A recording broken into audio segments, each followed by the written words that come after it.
It's an excellent one, man. I mean, describe to me a little bit, kind of what sort of went into this record, because you had this whole thing recorded kind of before your health scare, right? Yeah, it's really spooky that I signed off on the final mix and the master. Yeah, okay, that's done. And it's the normal thing in music with releases and everything. You've got to keep things quiet till you release it. It's due when you want to do it. So I said, okay, yeah, that's it. And then the Monday we were going to go on tour to for the end of the last album tour for War Within Me. Mm. And it was a Friday. I said, yeah, that's it, done, finished. Saturday, I had a heart attack. And I was in hospital then on Saturday night. I never went on that tour. So we're going on that in a couple of weeks. The tickets that were people have kept and dates that were postponed. Now that's going to be the Circle of Stone tour. Mm-hmm. And a lot of the lyrics that appear on the album, then it's very spooky because it really feels like it could have been written after a serious life-threatening event rather than finished on the eve of that event. So a heart attack is about as serious as it gets. And there I am in hospital, and the paramedics have said to my fiance, well, it was 2 minutes and they were there treating me in my house. They got the wires on. Then in 15 minutes, I was in hospital because I live in the city close to a couple of hospitals. And they said, if it had been 10 minutes instead of 2 minutes, probably wouldn't make it. And it's really crazy. So some people are saying that this is my best solo album. And I would never have seen it and never have got to play these songs live. It's absolutely crazy. And on one of the more intense songs called Absence, which the music's very intense. I've kept the lyric very simple. It's an emotional, passionate lyric, very simple words. But one of those lines of that lyric is, from my chest, my heart is torn. That's exactly what they do with open heart surgery. I had quadruple bypass. They cut you open and they take out your heart, and all your bodily functions are being taken care of on a machine. And so it's bizarre because I was thinking, well, I did an album called Silicon Messiah, Ghost in a Machine, right. And now I am it. I am a machine. A machine is pumping my blood, and a machine is breathing for and what? Oh man, crazy. And I said to the anaesthetist, I said, is the pipe for the anesthetic going to go past the larynx? I knew the answer. He goes, yes. I said, well, here's my concern. And I told him about my singing. And he said, I'll tell you what we'll do. I'll use the smallest pipe that I can get away with. He said, but just remember this, we're never setting out to hurt anyone. Anyway, I woke up in the emergency room, in the intensive care after the operation. Man, it was there. The woman next to me, I don't know what she thought. She'd done an operation. Maybe, I don't know, I'm sitting up singing. And there's the male nurse next to me going, oh, wait. He's going, you'll be off this ward today. I was so relieved.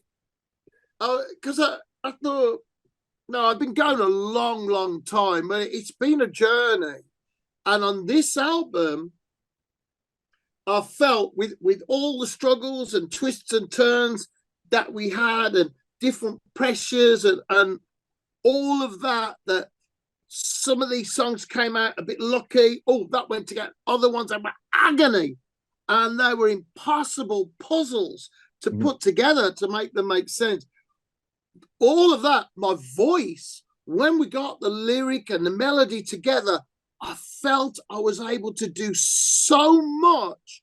I had so much control, and I had the tone that I was really able to use.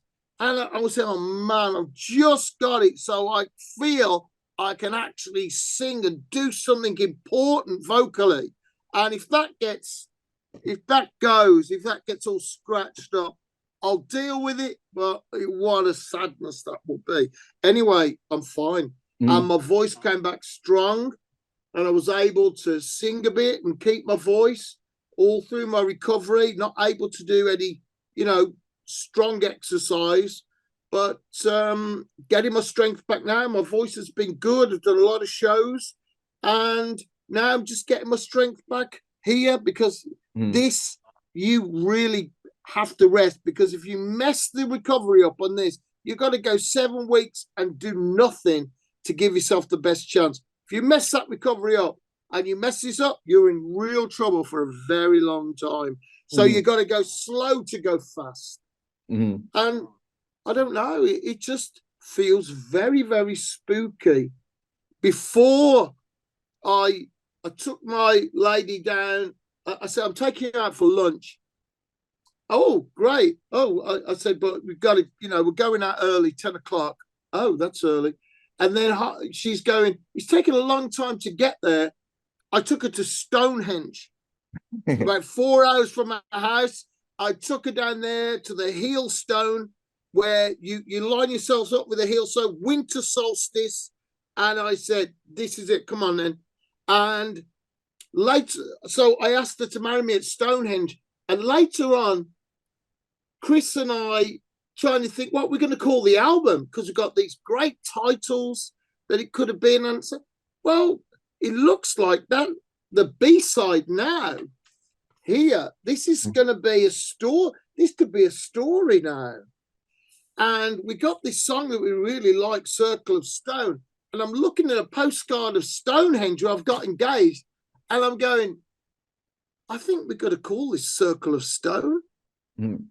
And there's hundreds of stone circles of varying sizes around the UK and all over Europe from our Celtic ancestors. And okay, and then it's a dream. These 6 songs on this side, you turn the album over and it's the beginning of a story. And it's the ancestors, and they're calling from the dream world. It's a forgotten tribe. They call to you.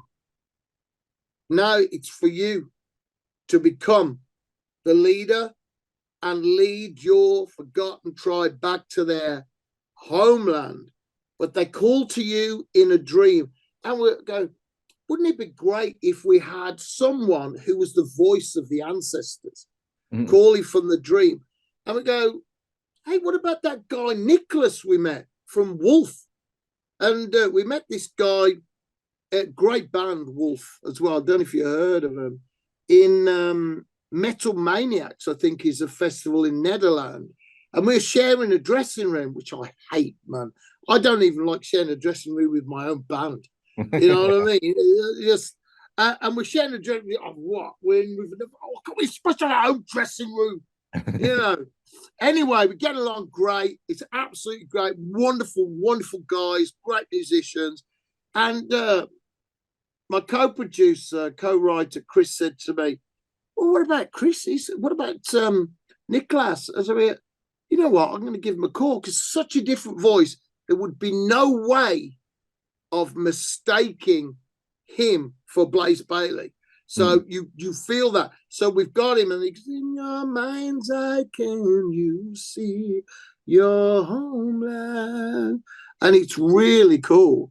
And I was talking to him about the project. Yeah, I'd love to be a part of it.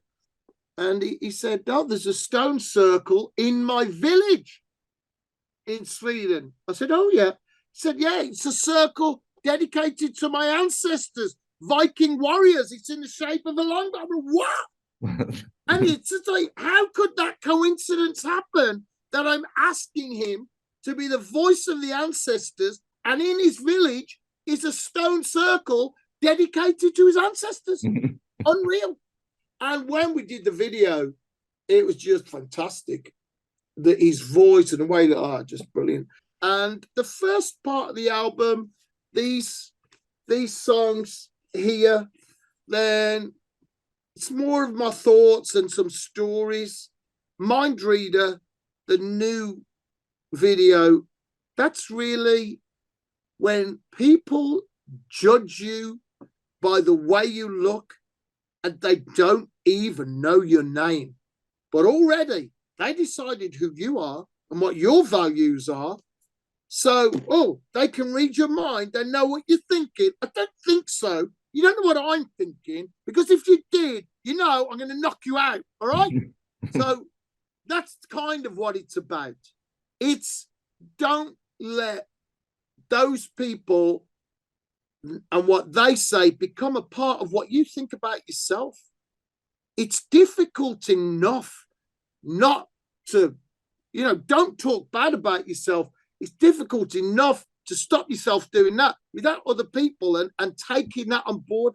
And that's what Mind Reader is about. It's just as difficult it is. You know what?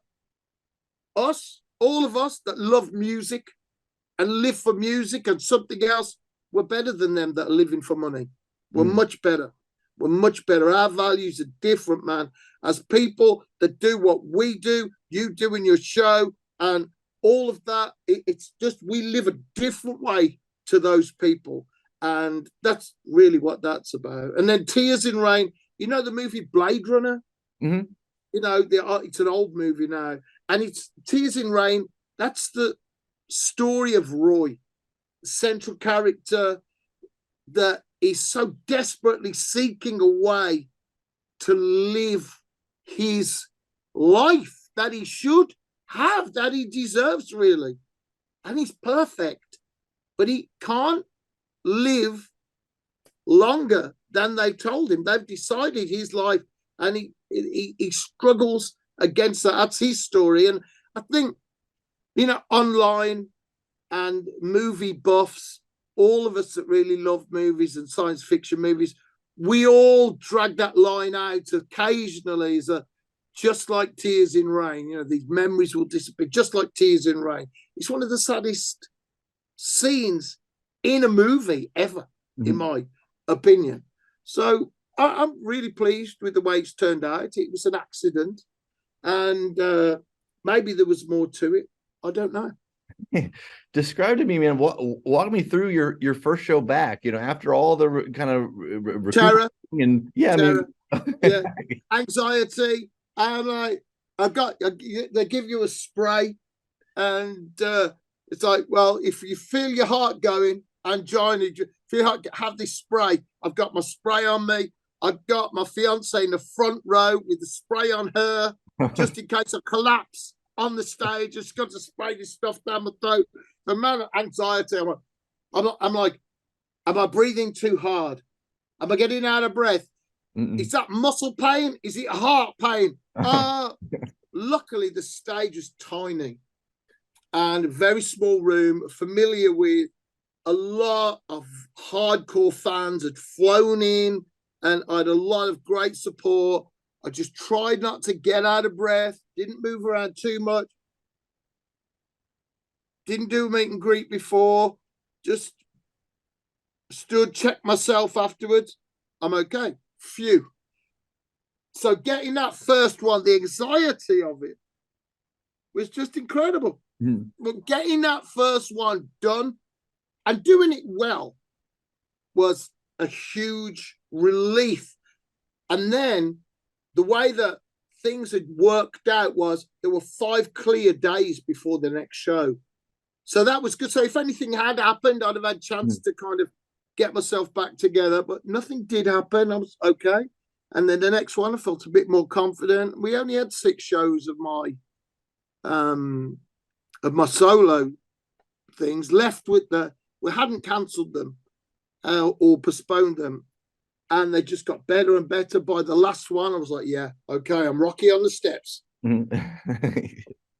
Nice, man. Nice. So, one thing I want to bring up about this new record, one thing I noticed, The production of it is really, really good. It's really, really crisp. It kind of reminds me of, I think this is some of the best production you've had on a record since Thanks. the Andy Sneap stuff, the very early on in your solo career. So yeah, could you kind of talk a little bit about that and kind of how the sort of the sound and the sonics of it all came together? Because it sounds fantastic. Thanks, man. I mean, we've learned to produce ourselves. It's something that I wanted to do. I didn't know if it was possible because the first album of mine that I produced all on my own, it didn't go so well. But I thought I'd give myself a chance. It's a learning process. You can't get it that good straight out. And I worked with the best, from Rick Rubin, Andy Sneap, with I recorded at Abbey Road. I recorded at Roundhouse Studios in London. I recorded at the very famous studios in Los Angeles. So I had a lot of experience. For me, I wanted to take the creative process on the next step. Just the same as Led Zeppelin, they produced their own albums. And Jimmy Page produced his albums. So his artistic vision, that what the song he was writing, as he was putting that together, he could think, and how will I record this? And what part of the sonic picture will this bit take up? When I'm mixing, where will it fit? So you're already thinking much further ahead when you're composing the song. And I really wanted to be in that situation where I'm taking you as the listener on the journey. And as we mix it, we are directing your attention to come on that journey. 4 or 5 listens in, you're going to go, yes, I can hear that. I can hear that. I can hear that. But your first couple of listens, I'm pulling you in. Come on, come with me. Listen to this now. Listen to that. Oh, you hear that's coming from? Because of that. And this, you hear this melody? Now you know what it means because you heard that one. All of that I wanted to do. So we've just learned. Chris and myself. Chris does most of the technical stuff. I do most of the shouting and moaning about it. And that's it. We both feel that's the other part, at the other level of the creative process, that you're taking your songs this far, you've got this in mind to get them there so that you can take the emotion and direct it to the right place. If you've done a good job on your writing, if you've got something there, that's why we've learned to produce. And you're doing the whole thing. Sometimes it's very challenging because we're stuck together a lot of the time. And there are dark, desolate moments. And there are moments of absolute joy and invigoration. You go, whoa, we've done it. You've done it. And with this one, a lot of anxiety, thinking, well, we think we've done it, but we can't really play it to anybody or have a sense. It's a long, long time.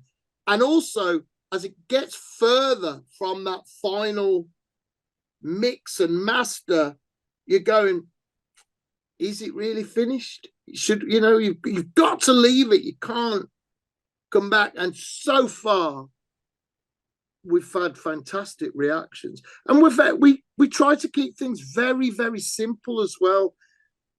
Our mantra is just, does it serve the song? For whatever bells and whistles and interesting sonics that have to be on an album, because you want it so it has a quality you could listen to 100 times. Whatever. If we take it back to the acoustic guitar and me, is that going to work? Is it still a good song? Can we still do it start to finish and feel good?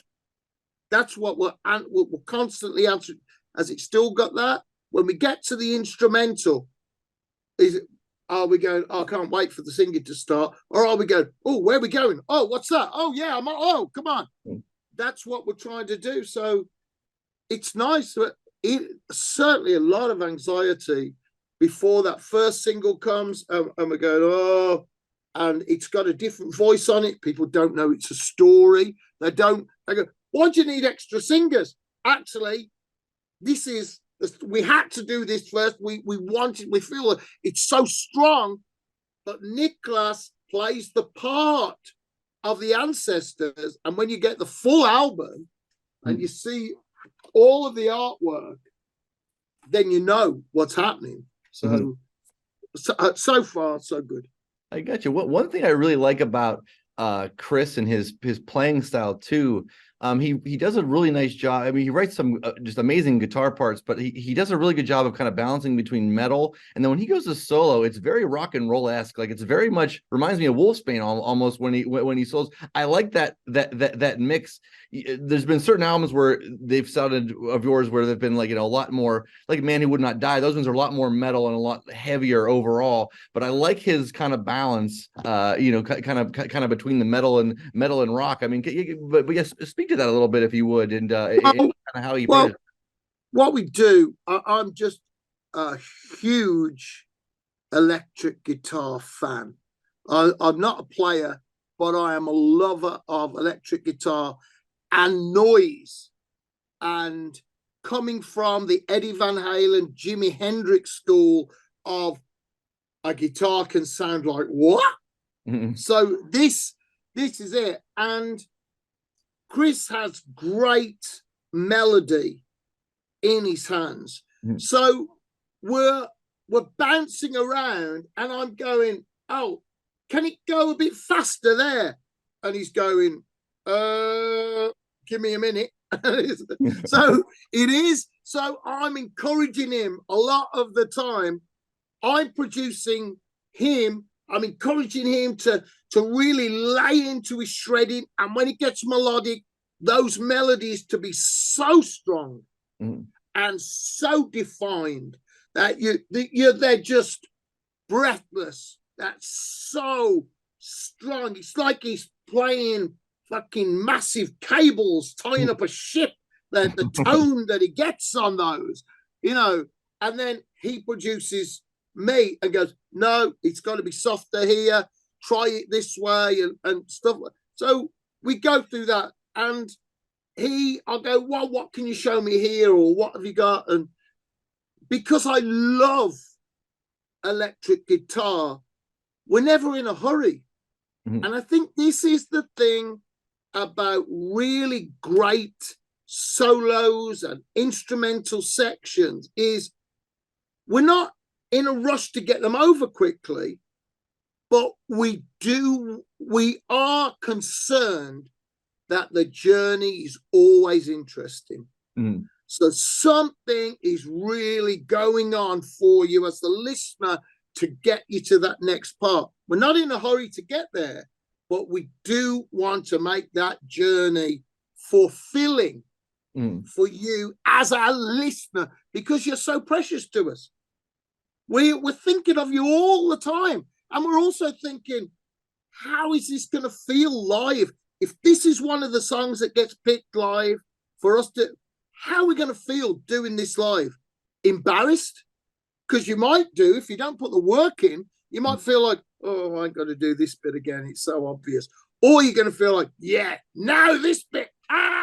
That's the way that's how he is. But he's got great hands. And of course, with this album, it's with Luke, who's helped me with the writing as well, and done some of the compositions with me. And to have those two guys together playing with each other, it's just been fantastic. I've had massive, powerful parts, and also very sparse, melodic, emotional parts. It's just been great. you also just recently did you got a little short run with Wolfsbane as well too. Do you approach those kind of like from a singing perspective and from kind of a preparation perspective? How do you approach the two between your solo stuff and Wolfsbane? Are they similar? Are they the same, or is it Yeah, different? it is a different approach because Wolfsbane is definitely a band, and I am just another guy in the band, Mm. and we are all equal. No one's more equal than anybody else, and whoever comes up with an idea, that's what I'm singing. If it's my idea or Jeff or Jay's, that's what I'm singing, and I'm doing it the best I can, and we'll work together and give each other a bit of latitude and go, hey, well, if I try that thing that you've just come up with, but I just round it off here so I can take a breath there to make this more positive. Oh, okay. Well, yeah, make a few small changes here and there. And there's a kind of chaos when the four of us are in a room together. And somehow Jace Edwards manages to capture that in his studio and make it sound compelling and fun, and for the right reasons. Not fun because it's stupid, but fun because you know what's happening. Hmm. You're in on you know why it's fun, because you are saying, yeah, life is tough and we get dog shit on our shoes, but you know what we're going to do? We're going to take our shoes off. So that's Wolfsbane, and we've known each other 40 years, man. We're old friends. It's just we don't have the urgency that we used to have, or it's just, oh, what you got? Oh, that's all right, isn't it?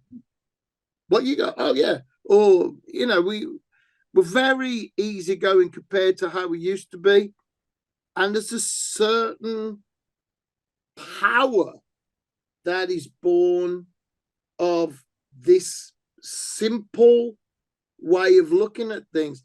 And on the last album, we're just going, oh, it sounds like the old days. Well, sounds like us then. Mm-hmm. And we're just encouraging each other to be even more like we used to be. So our identity is completely intact. We're not trying to move away from what we were. We're trying to stay what we were. And in these crooked, broken down old bodies, let our 14-year-old selves come back to life. Oh, awesome, man. Well, yeah, I thought the Genius record, I thought that was a really great record too. I was glad that you guys put that out. One more quick question, Blaze, and then I'll let you go, man. Again, I appreciate the time. I think it's a testament to your era of Iron Maiden that those guys still frequently play songs from your era. There is still in the set, which is great. Do you ever foresee maybe perhaps in the future ever maybe guesting with Iron Maiden or having the Blaze Bayley band, having you guys perhaps on the same bill or sharing the stage with those guys? I think that's down to you. So to start the campaign for that. Right. To be honest, I'm totally open, and I just think it will be so much fun for fans. I hope that nobody would start, having a punch up or anything like that. I just think it'd be so much fun. I think maybe if there's ever a 50th Iron Maiden anniversary, something like, maybe they might think, oh, well, we'll do that. Because Halloween did a great one where they had two singers. So I think Iron Maiden, you could have each one of us doing a couple of singers. And I've done gigs with other singers, with Udo and Tim Ripper Owens and Mike Viscera and with Doogie White, where it's been so much fun as singers to take different things. So yeah, I'm open to it. At the moment, this year, it's a crazy year because some of my gigs are celebrating 30 years since I joined Iron Maiden, and I'm doing a lot of songs from my X Factor and Virtual 11 album in that set, and we've just been to Spain and Ireland, and we had some sold out shows. It was absolutely insane compared to where I've been. And yeah, I love doing those old songs. And a big part of it is my voice has changed, grown, I like to think. And so the man I was then, I was in my 30s then when I sang those songs, did those albums. Now I'm a middle-aged man with a lot more life and lived. I interpret those songs differently, and I feel like it's meeting old friends. Mm. It feels really good. And of course, those songs have been around so long, fans know them better than me. So they sing along. It's incredible. Absolutely. And our year this year is between Circle of Stone tour and the 30th anniversary tour. Some of the bigger festivals and some promoters want this and that. So it's a very exciting year. Awesome, man. Yeah.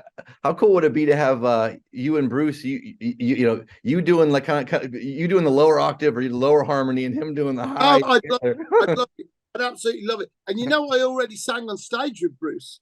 Yeah. When we in Wolfsbane, we used to clamber on the stage when they did the Seventh Son and everything. And I did Daughter to the Slaughter with Bruce in Brixton. I was there singing with Iron Maiden then. Mm-hmm. I managed to get the mic off Bruce. Bring your daughter to the slaughter. Oh man, it's so much fun. So, and I love Bruce as well. He's a great guy, and he's always been very, very kind to me, very, very generous with his time before Iron Maiden, during Iron Maiden, and after with my solo career. He's always been really helpful. So he's a lovely guy. I think we'd get on really well doing that.